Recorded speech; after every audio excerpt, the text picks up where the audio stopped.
சுந்தர சோழரின் புத்திரன் ஆதித்த கரிகாலன் மற்றும் குந்தவை விராட்டியின் சகோதரன் வந்தியத்தேவனின் சிநேகிதன் திருவாரூர் தியாகராஜ பெருமானை வழிபட்டு அபயகுலசேகரன் எனும் பெயர் பெற்றவர்.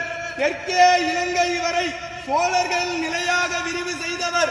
தெய்வீகமான சொல்லாற்றும் நீதிமானாக இருந்து அருள்மொழிவர்மன் சேர சோழ பாண்டிய நிலைகளை ஆட்சி செய்த மும்முடி சோழன், கலைஞர் கோட்டையை வென்ற கலைஞர சோழன், கோயில்களை கட்டிய திருக்கோயில் சோழன், மக்கள் நலன் நியாயம் காட்டிய மண்மணி சோழன், தஞ்சையை ஆண்ட தஞ்சை வல்லவன், சிவபக்தியில் சிறந்த சிவபாத சேகரன், திருமுறை கண்ட சோழன், மகா கலைஞன், மாநகர் அரசன், கடல் வீரன், சோழ வம்சத்தின் மிகச்சிறந்த ஆளுமை கொண்ட தெய்வீக அரசன், நம் பெரும்பாட்டன் பேரரசன் ராஜராஜ சோழன் வருகிறார்.